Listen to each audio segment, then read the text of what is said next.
Good morning all of you. स्वागत है आप सभी का आपके अपने YouTube channel study with Ravi में। आज है तारीख 17 जून 2026 और आज के इस इम्पोर्टेंट लेक्चर में हम कवर करेंगे करंट अफेयर के कुछ बेहद इंपॉर्टेंट क्वेश्चन जो आपके एग्जाम और नॉलेज दोनों के लिए बेहद महत्वपूर्ण है। तो चलिए शुरू करते हैं। पहला क्वेश्चन है हमारा, पहली बार आयोजित बार्सिलोना कैटालोनिया ग्रैंड प्रिक्स 2026 का खिताब किसने जीता है? तो ये जीता हुआ है लुइस हैमिल्टन ने। जान लेते हैं इसके बारे में। यह ऐतिहासिक रेस स्पेन के बार्सिलोना शहर के पास स्थित प्रसिद्ध सर्किट डी बार्सिलोना कैटालूनिया ट्रैक पर आयोजित की गई। ठीक है, तारीख 14 जून 2026 को। सर्किट की लंबाई कितनी थी? तो सर्किट की लंबाई थी 4.657 किलोमीटर। ठीक है, कुल लैप्स कितने थे? तो ड्राइवरों को रेस पूरा करने के लिए इस ट्रैक के कुल 66 चक्कर लगाने पड़े, जिसमें विजेता लुइस हैमिल्टन, दूसरा स्थान जॉर्ज रासेल और तीसरा स्थान लैंडो नॉरिस ने प्राप्त किया है। ठीक है, तो याद रखिएगा पहली बार आयोजित बार्सिलोना कैटालोनिया ग्रैंड प्रिक्स 2026 का खिताब वो जीता हुआ है लुइस हैमिल्टन ने। ठीक है, चलिए आगे बढ़ते हैं अगले क्वेश्चन की तरफ। महिला T20 अंतर्राष्ट्रीय क्रिकेट में सबसे ज्यादा विकेट लेने वाली खिलाड़ी कौन बन गई हैं? तो ये बन गई है दीप्ति शर्मा। ठीक है, अभी क्या है, T20 वर्ल्ड कप में पाकिस्तान के खिलाफ मैच में इन्होंने 5 विकेट हासिल करके ये कीर्तिमान स्थापित किया है।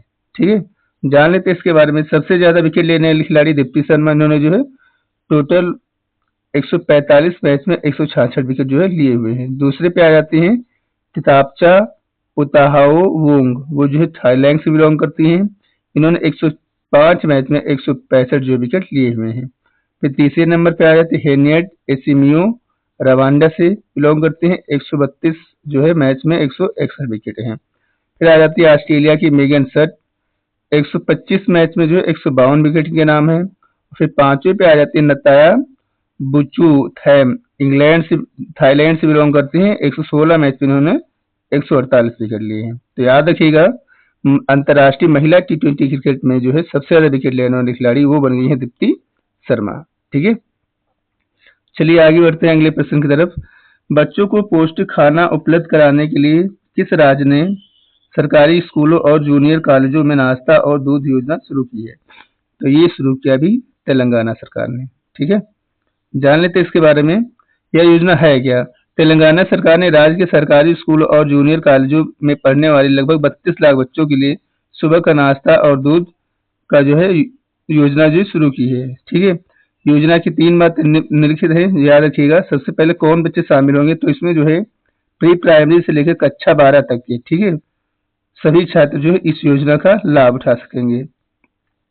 फिर आज मेन्यू में इनको मिलेगा क्या? तो हफ्ते में 3 दिन इनको गर्मा गर्म नाश्ते के साथ दूध दिया जाएगा और बाकी 3 दिन पोषण बढ़ाने के लिए रावी जावा माल्ट दिया जाएगा। नाश्ते में इडली डोसा उपमा जैसी चीजें इनको प्रदान की जाएंगी। ठीक है, और इस योजना के लिए सरकार पूरे 720 करोड़ रुपए खर्च कर रही है। ऑब्जेक्टिव क्या रहेगा? कोई भी बच्चा सुबह खाली पेट स्कूल आए और उसका स्वास्थ्य अच्छा रहे और वो पढ़ाई पर पूरा ध्यान दे सके। ठीक है, तो याद रखिएगा हमारा क्वेश्चन था नाश्ता और दूध योजना ये तेलंगाना सरकार ने शुरू की हुई है। चलिए आगे बढ़ते हैं अगले क्वेश्चन की तरफ। अगला क्वेश्चन है हमारा, 15 से 21 जून 2026 तक मुंबई में आयोजित अंतर्राष्ट्रीय फिल्म महोत्सव का कौन सा संस्करण आयोजित किया जा रहा है? तो आपका आंसर हो जाएगा 19वां। जान लेते हैं इनके बारे में। ठीक है, आयोजक इसे सूचना और प्रसारण मंत्रालय के तहत नेशनल फिल्म फेस्टिवल कॉर्पोरेशन द्वारा आयोजित किया जाएगा। ठीक है, खास बात क्या है, यह दक्षिण एशिया का सबसे पुराना और नॉन पिक्चर फिल्म फेस्टिवल है। ठीक है, इसमें लगभग इस बार 34 से अधिक देशों की 200 से अधिक बेहतरीन शॉर्ट फिल्में, डॉक्यूमेंट्रीज और एनिमेशन फिल्मों को दिखाया जाएगा। ऑब्जेक्टिव क्या रहता है? इसके माध्यम से देश दुनिया तक अपनी फिल्मों को बारे में पहचान देना इसका मेन उद्देश्य रहता है। ठीक है, तो याद रखिएगा मुंबई अंतर्राष्ट्रीय फिल्म महोत्सव का 15 से 21 जून के बीच में 19वां संस्करण आयोजित किया जा रहा है। ठीक है, कहाँ किया जा रहा है? तो मुंबई में। ठीक, चलिए आगे बढ़ते हैं अगले प्रश्न की तरफ। अगला प्रश्न है हमारा, बिहार की पीड़िया पेंटिंग को किस संस्था द्वारा जो है जीआई टैग दिया गया है? ठीक है, आपका आंसर हो जाएगा भौगोलिक सांकेतिक रजिस्ट्री के द्वारा जो है इसको जीआई टैग दिया गया है। अब जान लेते हैं है क्या। ठीक है, बिहार के भोजपुर जिले की एक सदियों पुरानी पारंपरिक लोक कला है, जिसे ग्रामीण महिलाएं त्योहारों, शादियों और शुभ मौकों पर अपने घरों की दीवारों पर, आंगन पर प्राकृतिक रंगों से बनाती हैं। ठीक है, इसमें ग्रामीण जीवन, लोक कथाओं और प्राकृतिक प्रकृति को जो है दर्शाया जाता है। ठीक है, अब जीआई टैग मिलने से इनको फायदा क्या होगा? जीआई टैग मिलने का मतलब यह है कि अब इस पेंटिंग को अंतर्राष्ट्रीय पहचान और कानूनी सुरक्षा मिल गई है। इससे कोई भी इसकी नकल नहीं कर पाएगा। अब इसे देश विदेश के बाजार में ब्रांड के रूप में जो है बेचा जा सकेगा, जिससे स्थानीय महिलाओं, कलाकारों की जो है इनकम भी इंक्रीज होगी। ठीक है, और ये बिहार को मिलने वाला ट्रिपल जो है गिफ्ट है इस साल का। ठीक है, इससे पहले बिहार की 3 जो है सांस्कृतिक कलाओं को जीआई टैग मिल चुका है। ठीक है, पीड़िया पेंटिंग को जो अभी रिसेंट में दिया गया है, इससे पहले भावन बूटी साड़ी को उसको जीआई टैग दिया गया था। इससे पहले पत्थर कट्टी स्टोन क्राफ्ट को भी जीआई टैग दिया जा चुका है। ठीक है, तो अभी रिसेंट में किसको दिया गया है? रिसेंट में दिया गया है पीड़िया पेंटिंग को। ठीक है, किसके द्वारा दिया गया? तो भौगोलिक सांकेतिक रजिस्ट्री के द्वारा प्रदान किया गया है। चलिए आगे बढ़ते हैं। केंद्रीय संचार मंत्री ने केंद्रीय संचार मंत्री ज्योतिरादित्य सिंधिया ने किस राज्य में ड्रोन आधारित डाक सेवा शुरू करने की जो है घोषणा की है? तो ये अनाउंसमेंट किया गया है हिमाचल प्रदेश में। जान लेते हैं इसके बारे में। भारत ने आधिकारिक तौर पर जो नियमित ड्रोन डाक सेवा हिमाचल प्रदेश के मंडी जिले में जो शुरू की है। ठीक है, केंद्रीय संचार मंत्री ज्योतिरादित्य सिंधिया ने 12 जून 2026 को जो है इस ऐतिहासिक सेवा की जो है शुरुआत की। और पहला रूट जो है यह सेवा जो है मंडी प्रधान डाकघर से रेहड़दार डाकघर के बीच जो है शुरू की गई। ठीक है, इससे जो है समय की बचत होगी। जिस 12 किलोमीटर की पहाड़ी के रास्ते को तय करने में 2 घंटे से ज्यादा समय लगता है, उससे मात्र जो है ड्रोन के माध्यम 6 से 7 घंटे में पूरा कर लिया जाएगा। ठीक है, अगर भविष्य की योजनाओं की बात की जाए तो सरकार आने वाले 2-3 महीनों में हिमाचल प्रदेश और असम दुर्गम पहाड़ी और ग्रामीण इलाकों में इसे जो है लगभग 150 रूटों द्वारा जो डाक सेवा शुरू करने जा रही है। तो याद रखिएगा, केंद्रीय मंत्री ज्योतिरादित्य सिंधिया ने भी जो है हिमाचल प्रदेश में जो है ड्रोन से आधारित डाक सेवा शुरू करने का जो अनाउंसमेंट किया हुआ है। अगला हमारा प्रश्न है, महत्वपूर्ण शब्दों और प्रतीकों के लिए ट्रेडमार्क सुरक्षा प्राप्त करने वाला भारत का पहला मंदिर कौन बन गया है? तो ये बन गया है सोमनाथ मंदिर। ठीक है, अब जान लेते हैं इसके बारे में।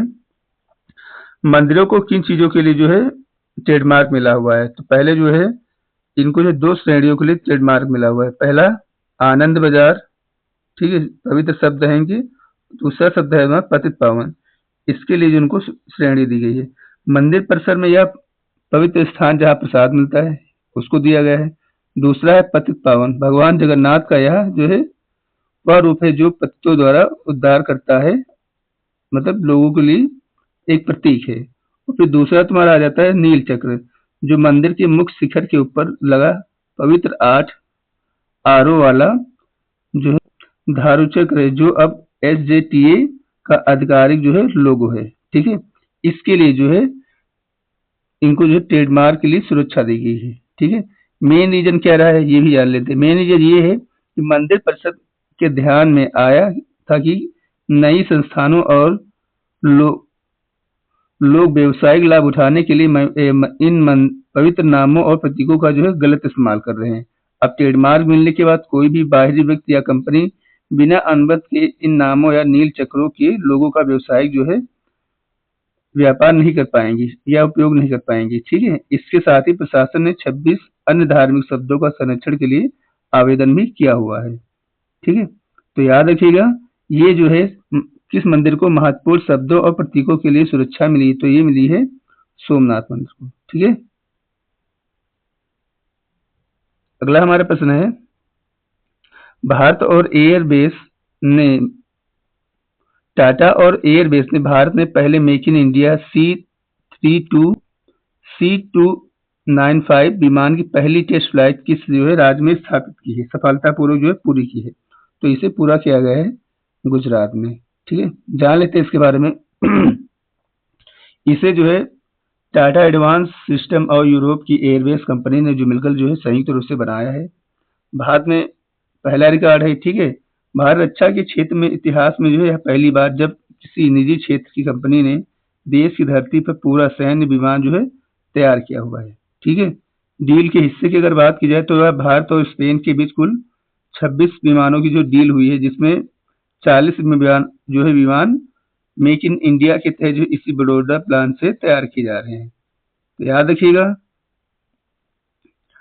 टाटा और एयरबेस ने, ठीक है, भारत के पहले मेड इन इंडिया C295 विमान की पहली फ्लाइट में किस राज्य में सफलतापूर्वक पूरी की है? तो इसे गुजरात में जो है पूरा किया गया है।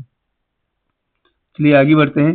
शोधकर्ताओं द्वारा निम्न में से किस राज्य में तितली की चुनाला एल्बी स्क्रीटा नामक जो है नई प्रजाति खोजी गई? तो इसे जो खोजा गया है आंध्र प्रदेश में। जान लेते हैं इसके बारे में। ठीक है, इसे जो है आंध्र प्रदेश की निचली दिबांग घाटी के जिले में स्थित मयूडिया नामक स्थान पर के एक दुर्गम पहाड़ी क्षेत्र में जो खोजा गया है। ठीक है, यह लगभग 2000 मीटर ऊंचाई पर पाई जाती है। खास क्यों है? दुनिया भर में चुनाला वंश की केवल 10 ही प्रजातियां हैं। ठीक है, और यह भारत में पाई जाने वाली इस वंश की जो है दूसरी प्रजाति, इसीलिए जो है चर्चा में है। खोजा किसने है? इस नई प्रजाति को बेंगलुरु के national centre for biological science के प्रसिद्ध वैज्ञानिक डॉक्टर कृष्ण मेघ कुटे और शोधकर्ताओं फहीम खान उज्ज्वला पावर टीम के द्वारा जिसे खोजा गया है। ठीक है, तो नाम याद रखिएगा, तितली की एक प्रजाति चुनाला एल्बिस्टिका। तो इसे जो है खोजा गया है अरुणाचल प्रदेश में। चलिए आगे बढ़ते हैं। अगला हमारा प्रश्न है, मुख्य रूप से किस राज्य में जो है महिलाओं और धरती की उर्वरता के सम्मान में राजा महोत्सव मनाया जाता है? तो ये मनाया जाता है उड़ीसा में। जान लेते हैं इसके बारे में। राजा महोत्सव भारत के उड़ीसा राज्य का एक बेहद अनूठा और प्रसिद्ध त्योहार है। इसे जो है हर साल जून महीने के 14 से 16 तारीख के बीच में जो है 3 दिनों तक इसको सेलिब्रेट किया जाता है। किसके लिए? यह त्योहार मुख्य रूप से नारीत्व और धरती माता के सम्मान में मनाया जाता है। क्या मनाया जाता है? मान्यता है कि इन 3 दिनों धरती माता मासिक धर्म के दौर से गुजरती है। ठीक है, और धरती को आराम देने के लिए इन दिनों जो है खेती, खुदाई और जमीन पर चलने के लिए सारे काम जो होते हैं उनको रोक दिया जाता है। ठीक है, और क्या है, लड़कियों के लिए खास क्यों माना जाता है ये त्योहार? इस त्योहार के दौरान लड़कियां और महिलाएं नए कपड़े पहनती हैं, पैरों में जो है अलता लगाती हैं और कोई काम नहीं करती हैं। पूरे दिन जो है पेड़ों पर बंधे खूबसूरत झूलों के पर जो झूलती हैं और पारंपरिक गाने गाती हैं। ठीक है, तो याद रखिएगा, राजा महोत्सव ये मनाया जाता है उड़ीसा में। किसके लिए? राज्य की महिलाओं और धरती की उर्वरता के सम्मान के लिए, जिसको सेलिब्रेट किया जाता है। चलिए आगे बढ़ते हैं अगले प्रश्न की तरफ। अगला प्रश्न है हमारा, निम्न में से कौन अत्यधिक जहरीले खरपतवार नाशक पैराकास्ट पर प्रतिबंध लगाने वाला भारत का तीसरा राज्य बन गया है? तो ये बन गया है तेलंगाना। जान लेते हैं इसके बारे में। तेलंगाना सरकार ने 31 मार्च 2026 को अपने राज्य में इस खरपतवार कीटनाशक पर 60 दिनों का जो है प्रतिबंध लगाया है। इससे पहले ओडिशा और फिर केरल ने भी इस पर जो स्थायी रूप से बैन लगाया हुआ है।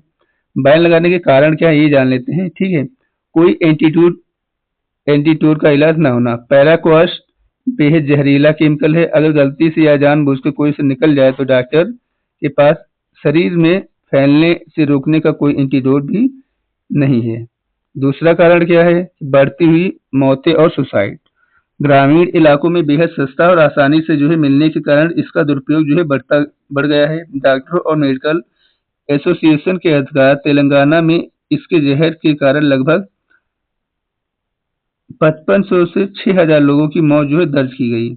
यह इंसानी अंगों, लंग्स, किडनी, लीवर को पूरी तरीके से क्या करता है? फेल कर देता है। ठीक है, और तीसरा कारण है किसानों का स्वास्थ्य एवं सुरक्षा।